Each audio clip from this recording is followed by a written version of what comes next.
Hi everyone, so I'm Tricia Angelica Malikdim. Let me just introduce myself and our service in Sun Life. Let me share my screen. So you can just call me Krisha. I am multi-awarded financial advisor and I graduated associate degree in computer science. Former BPO employee for almost 7 years. So yan, nagtrabaho po ako dati na night shift and ngayon full-time Sun Life advisor. I'm single, wala sariling pamilya. I'm a breadwinner. Panganay ako sa 5 magkakapatid. So, sinusuportahan ko yung 4 kong kapatid and ang aking mga parents. And financial advocate din ako and field manager sa Sun Life. I became the top 1 advisor sa buong Sun Life na may pinakamaraming clients ng pandemic 2021 with 291 clients in 1 year. And MDRT, yan naman yung Million Dollar Round Table Award na worldwide recognition siya na binibigay sa isang financial advisor na nagkomisyon ng more than 1 million. Ayan. So, talagang nire-recognize ka, hindi lang siya sa Sun Life, but all over the world. And this one is from Marriott Grand Ballroom. Diyan kami in-awardan as top 1 advisor worldwide. Recognition siya ng Sun Life na yan yung pinakamalaking grand ballroom sa buong Pilipinas. And nakatungtong po tayo dyan to receive MDRT Award.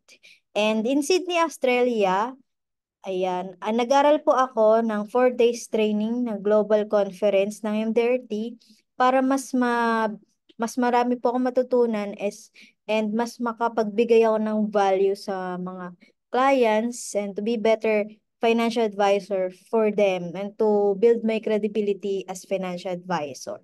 And ito naman yung pinopost sa Sun Life Group.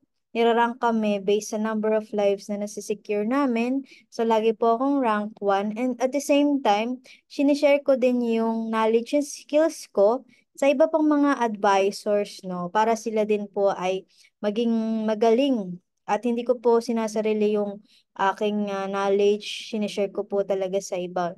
Especially but ibang company po yan, hindi lang po sa Sun Life. Sinishare ko. Open po itong masterclass ko. And I walk the talk. I have hindi lang po yan 7, but 11 Sun Life policies, no? Sabi sa quote, do not put all your eggs in one basket. And sabi rin sa Bible, this is very biblical, Ecclesiastes 11:2, invest in 7 ventures, yes, in 8, you do not know what disaster may come upon the land. So talagang hindi lang sa 7 or 8, but if more than that, I walk the talk. I have 11 sunlight policies right now and talagang biblical siya. And then po yung mga client meetings ko face-to-face and ngayon more on Zoom na kasi once you have Sun Life account, you have access and record to any branches nationwide kahit saan man ako sa Philippines, no, sa Manila or sa probinsya, nakaka-secure ako ng kahit saan malalayo basta nasa Philippines, no. Cavite, Baguio, Davao, Manila, Camarines Sur or Bicol, meron din sa Bataan, sa Cebu, sa General Trias, Cavite, Batangas, Santa Rosa, Laguna, North Cotabato, yan, asawa yan ng OFW, meron din forex trader from Rizal.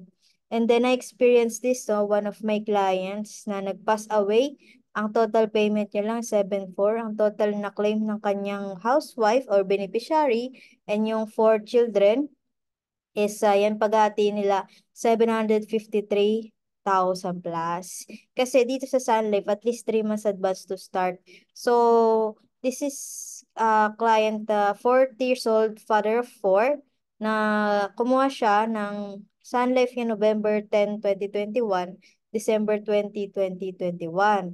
2 plans yan. And then, he passed away, wala pang 2 months yung isa niyang plan, no, na December 20, February 8 siya namatay dahil sa brain herniation syndrome. And then, once na natapos na yung pag-submit ng application or mga requirements na kailangan para makaklaim, after 1 week, na-release na yung cheque. At ayan, na-approve na noon May 21. And take note lang din po, kapag wala pang 2 years contestability period, namatay na yung client, pupunta talaga si Sun Life or mag-iimbestiga sa mga clinics or hospital para malaman kung wala talagang sakit or healthy talaga yung client. And this client is very healthy talaga, kaya na-approve na ni Sun Life. And nag-uwi sila ng 753,000. And for me, that's very important or purpose ko as financial advisor na makapagbigay ng ganyang amount. Kasi usually kapag kamag-anak, 100,000, 10,000.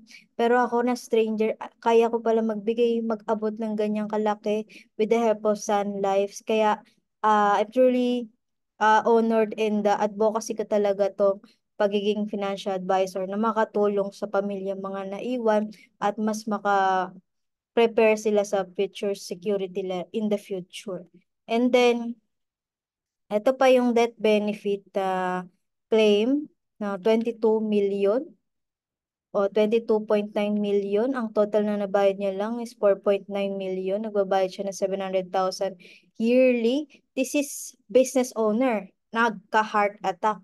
Hindi naman natin alam kung ano yung stress na dinadala ng mga business owner. Kaya kahit na healthy lifestyle siya, inatake pa rin siya sa puso. And this time, dahil more than 2 years na, 7 years na siya nagbabayad, so 1 week release of check na kahit ganyang amount. And marami pa mga testimony na nakapagtayo ng 4 branches na business, 2 kids in the university, so tuloy-tuloy nakakapag-aral dahil sa insurance. And syempre, hindi lang po ito patay-patay or death benefit, no? Meron din itong investment, lalo na kapag kinuha ay variable universal life. Meron siyang naipon dito na 1 million. So, winidraw niya po yung 1 million, tinira yung 38,000 para insured pa rin siya ng 2 million. Pinang-renovate ng house nila. Ngayon, maganda na yung house nila. So, ayan, pwede talaga siya ma-withdraw basta may naipon na investment. Another thing, this is passive income sa Smarter Life Elite na nagbibigay kay client 400,000 on the 6th year, then every other year till age 100 plus dividend. So yung 400,000, hindi lang siya one time binibigay, no? Or kahit hindi pa siya tapos magbayad, on the 6th year, magbibigay na, may natatanggap na siya. At the same time, may life insurance coverage siya na 10 million. So, if you want to know about this, kasi para siyang alternative sa business or you want to passive income while you sleep, your money will grow while you sleep. And about Sun Life, marami kami mga financial advisor. We have a total of 220,000 financial advisor. Total branches, 84 total offices, 100 plus and still growing. And si Sun Life is nag-originate sa Canada noong 1865. Si Sun Life ang pinakauna-unang life insurance company in the Philippines noong 1895. We are the #1 life insurance company in the Philippines and the most sustainable corporations in the world. Part po tayo ng Global 100 and then operates in Canada, US, UK, all over Asia. So this is hindi lang po sa Philippines but multinational company. And ayan po yung mga comparison ng iba't ibang insurance company sa Philippines lang. So kumbaga kung pipili ka po ng insurance na magpa-promise sa'yo na insured ka till age 100, tanungin mo muna kung yung company na yan ay umabot na ba ng 100 years, lalo-lalo na dito sa Philippines. And ito naman yung pumasok na premium income sa Sun Life noong 2021. So every year, ganyan din po actually yung pumapasok billion, 45 billion. At siya yung #1 life insurance na ganyan, pinakamalaking billion ang pumasok sa company. So isipin natin, para siyang isang malaking kooperatiba o paluwagan na kapag ang isang member ay nangailangan, mabilis lang ang claim kasi may pondo naman. So ito yung mga claim po na 6.5 billion noong 2021.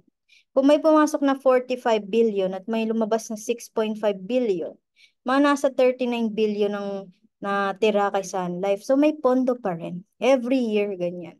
So may nilalabas sa 4 billion noong 2018, 2019. And even SSS nag-invest po sa Sun Life, no, ng 1 billion. So isipin po natin na mismong government ang nag-trust sa Sun Life. Why not you can trust as well your hard-earned money sa most sustainable corporation sa bansa, no, na si Sun Life. Ayan. So, even SSS nag-invest ng ganyang kalaking halaga para mas tumubo yung SSS, mga pensioners, yung binibigay ng mga pension. Pero si SSS lang ang makikinabang, no? Hindi naman yung pensioner, ganyan. So, part lang ng kinita is siguro bibigay sa pensioner, pero si SSS pa rin talaga yung may hawak niya. And kapag ka gusto mo mag-apply sa Sun Life, you need to book an online appointment, then fill out digital form and email the requirements, then online deposit and paper contract will be delivered to your mailing address. So ganyan, no, mga may clients ako sa QC, Marilao, Bulacan, QC, Sambales, Nueva Ecija, Sambales, Albay, Cavite, Cagayan de Oro, Pampanga, Paco, Manila. So marami sa Laguna, Cebu, Rizal, and the partners namin, talagang direkta magbabayad sa Sun Life of Canada Philippines sa GCash. So hindi dapat talaga dumaan sa mga advisor, sa partners mismo na nakapangalan kay Sun Life of Canada ang kailangan pag online deposit na, hindi dadaan sa advisor. So may mga partners sa Metrobank, BDO, PPI, Security Bank, sa OTC or over the counter, and many more. Paymaya, Cebuana Libulier, and many more po, no? So if you have any questions, just message me on my Instagram, FB, or TikTok. Or if you want more info, discussion, bibigay ko po yan ng for free. Just message me anytime. Thank you for watching.